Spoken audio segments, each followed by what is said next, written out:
اعوذ باللہ من الشیطان الرجیم بسم اللہ الرحمن الرحیم۔ پیارے بچوں، السلام علیکم ورحمۃ اللہ وبرکاتہ۔ امید ہے کہ آپ اچھے سے ہوں گے۔ ہمارا مضمون ہے اردو اور موضوع ہے ہمارا شری رام چندر جی، اور کلاس ہے ہماری 7th کلاس۔ تو پیارے بچوں، جیسا کہ آپ جانتے ہیں کہ ہم نے شری رام چندر جی کے بارے میں پڑھا، تو بالآخر شری رام چندر جی جو تھے وہ اجودھیا واپس آئے، اور وہ پھر گدی پہ بیٹھ کے تاج کرنے لگے۔ تو اس سبق سے پیارے بچوں ہم نے کیا سیکھا، ہمیں کیا ملا؟ میں نے بار بار آپ کو کہا کہ ہر ایک سبق کا خلاصہ ہوتا ہے، ہر ایک سبق میں نصیحت ہوتی ہے۔ تو اس سبق کا اگر ہم خلاصہ دیکھیں تو ہمیں یہ ملتا ہے کہ ایک تو ایمانداری، سچائی کا جذبہ انسان کے دل میں ہو، اور اس کے بعد حکم کی تعمیل۔ بڑی بات ہے حکم کی تعمیل۔ ایک تو انسان کے اندر نیکی ہو، کچھ چیزیں آپ یاد رکھیں، اس سبق سے ہمیں یہ ملا، نیکی ہو انسان کے اندر، ایمانداری اور سچائی کا جذبہ ہو، اور اس کے ساتھ ساتھ حکم کی تعمیل کا جذبہ انسان کے اندر ہو۔ تو پیارے بچے چلیے آپ اپنی کتاب کا پیج نمبر 40 کھولیں۔ تو آج ہم فراہم کرنے جا رہے ہیں لفظ اور معنی۔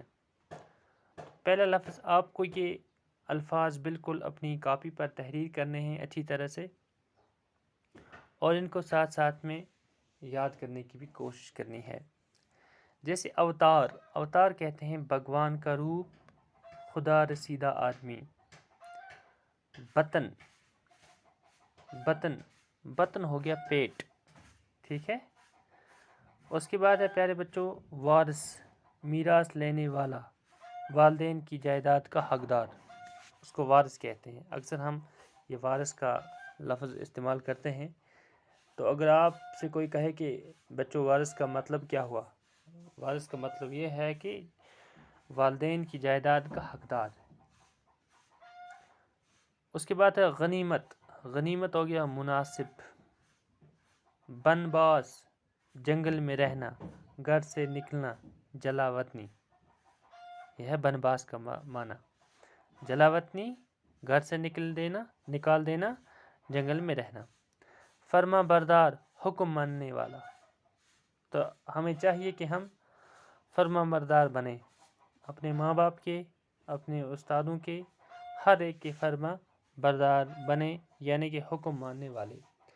تعمیل، عمل میں لانا، ٹھیک۔ بدرجہ اتم، کامل درجے تک، مکمل طور پر۔ کھڑاؤں، کھڑاؤں ہوگی لکڑی کی بنی ہوئی جوتی۔ میں نے کل بھی آپ کو کہا کہ کھڑاؤں پہلے استعمال ہوا کرتی تھی کہ لکڑی کی جوتی بنائی جاتی تھی، جوتیاں، وہ جوڑا ہوتا تھا، پھر ان کو استعمال کیا جاتا تھا۔ خفا ہونا، خفا ہونا ہو گیا ناراض ہونا۔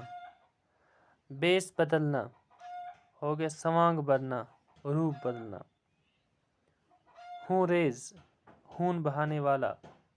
دیپ، چراغ۔ دسہرا، لنکا پر رام چندر جی کی فتح مندی کا دن، یعنی کہ اس دن دسہرا منایا جاتا ہے، جس دن لنکا میں رام چندر جی کو فتح ملی۔ دیپاولی، دیپاولی کا مطلب ہے کارتک کی 15 تاریخ کو منایا جانے والا تہوار، جس پر چراغاں کیا جاتا ہے۔ تو اس طرح سے پیارے بچوں یہ جو الفاظ مانے تھے میں نے آپ کو بالکل پڑھ کر سنائے، اور عنوان اسی طرح سے آپ اپنی کاپی پر تحریر کریں، اپنی کاپی اچھی طرح سے تحریر کریں، اور باقی جو کام ہے اس کے جو باقی سوالات ہیں وہ انشاءاللہ ہم کل کریں گے۔ آپ آرام سے اپنے گھروں میں بیٹھے رہیں، سماجی دوری بنائے رکھیں، بلا ضرورت بازار نہ جائیں، کسی کے ساتھ ہاتھ نہ ملائیں۔ تو آپ کو پتہ ہے پیارے بچوں، ہم نے گورنمنٹ نے یہ آف لائن کلاس کا انعقاد کیوں کیا؟ کیونکہ جو بیماری کورونا وائرس پچھلے سال سے چل رہی ہے، تو اس سال پھر اس کا بہت زیادہ اثر ہے، اس لیے ہمیں اپنی جان بھی بچانی ہے، اپنے ساتھ ساتھ اپنے گھر والوں کی جان بھی بچانی ہے۔ تو پیارے بچوں، بنے رہیے اپنے گھر پر، تو کل انشاءاللہ پھر ملاقات ہوگی اگلے سبق کے ساتھ۔